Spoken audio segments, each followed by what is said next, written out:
Hi friends, ನಾನು ಇತ್ತೀಚೆಗೆ ಚಿಕ್ಕ ತಿರುಪತಿಗೆ ಹೋಗಿದ್ದೆ. ಇದು ಬೆಂಗಳೂರಿನ ಹೊರವಲಯದಲ್ಲಿದೆ. ಇದು ಕೋಲಾರ ಜಿಲ್ಲೆಯ ಮಾಲೂರು ತಾಲೂಕಿನಲ್ಲಿದೆ. ಇದು ಸ್ವಾಮಿ ವೆಂಕಟೇಶ್ವರ ಹಾಗೂ ತಾಯಿ ಅಲಮೇಲಮ್ಮನ ದೇವಸ್ಥಾನ. ಈ ಜಾಗ ಗಂಗಾ, ಚೋಳ ಹಾಗೂ ಹೊಯ್ಸಳ ವಂಶಸ್ಥರಿಂದ ಆಳಲ್ಪಟ್ಟಿದೆಯಂತೆ. ಇಲ್ಲಿ ನಡೆಯುವ ಬ್ರಹ್ಮ ರಥೋತ್ಸವ ಶ್ರಾವಣ ಶನಿವಾರದಂದು ಇದು ತುಂಬ ಮೇಜರ್ ನಡೆಯುವಂತಹ ಒಂದು ಫೆಸ್ಟಿವಲ್ ಅಂತೆ. ಇಲ್ಲಿ ಯಾರ್ಯಾರಿಗೆ ತಿರುಪತಿಗೆ ಹೋಗಿ ಮುಂಡನ ಮಾಡ್ಕೊಳಕ್ಕೆ ಆಗೋದಿಲ್ವೋ ಅವರೆಲ್ಲರೂ ಇಲ್ಲಿ ಬಂದು ಮುಂಡನ ಮಾಡ್ಕೋತಾರೆ. ಇದು ತಿರುಪತಿಯಷ್ಟೇ ಫೇಮಸ್ ಇದೆ. ಫ್ರೆಂಡ್ಸ್, ಈ ಜಾಗದ ಪುರಾಣ ಏನು ಅಂತಂದರೆ, ಇದು ಮಹಾಭಾರತದ ಕಾಂಡವ ದಹನಕ್ಕೆ ಸಂಬಂಧಪಟ್ಟಿದೆಯಂತೆ. ಕಾಂಡವ ದಹನದಲ್ಲಿ ತಕ್ಷಕನಿಗೆ ಸುಟ್ಟ ಗಾಯಗಳಾದಾಗ ಭಯದಿಂದ ಅವನು ಅರಣ್ಯಕ್ಕೆ ಓಡಿ ಹೋಗ್ತಾನಂತೆ.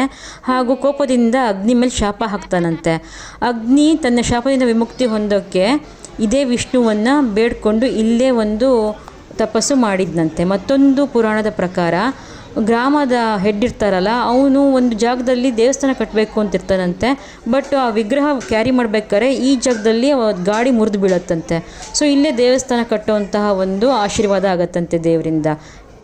ಇಲ್ಲಿಯ ಬಾಲಾಜಿಯ ವೈಶಿಷ್ಟ್ಯ ಏನು ಅಂದರೆ, ಅವರು ತಮ್ಮ ಹಸ್ತವನ್ನು, ಬಲಗೈಯನ್ನು ಅಭಯ ಹಸ್ತದಲ್ಲಿ ಇಟ್ಕೊಂಡಿದ್ದಾರೆ, ಅಂದರೆ ಆಶೀರ್ವಾದದ ರೀತಿಯಲ್ಲಿ. ಆದರೆ ತಿರುಮಲ ತಿರುಪತಿಯ ಬಲಗೈ ಒಂದು ರೀತಿಯಲ್ಲಿ ಬೂನ್ ಅಥವಾ ಏನಂತ ಹೇಳ್ತಾರೆ, ವರ ಕೊಡುವ ರೀತಿಯಲ್ಲಿ ಕೆಳಮುಖವಾಗಿದೆಯಂತೆ.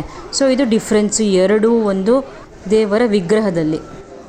ಇಲ್ಲಿಯ ಊಟ ನಿಜಕ್ಕೂ ತುಂಬ ರುಚಿಯಾಗಿತ್ತು. ಹಾಗೂ ಪ್ಲೇಟ್ಗಳೆಲ್ಲ ಬಿಸಿನೀರಲ್ಲಿ ತೊಳೆದು ತುಂಬ ಕ್ಲೀನಾಗೂ ಕೊಡ್ತಾಯಿದ್ರು. ಓವರಾಲ್ ಆಗಿ ಈ ಟೆಂಪಲ್ಗೆ ಹೋಗಿದ್ದಕ್ಕೆ ತುಂಬ ಖುಷಿನೂ ಆಯಿತು, ನೆಮ್ಮದಿನೂ ಆಯಿತು. ನೀವು ಹೋಗಿ ಬನ್ನಿ. ಇದು ಬೆಂಗಳೂರಿನ ತುಂಬ ಹತ್ತಿರದ ಹೊರವಲಯದಲ್ಲೇ ಇದೆ.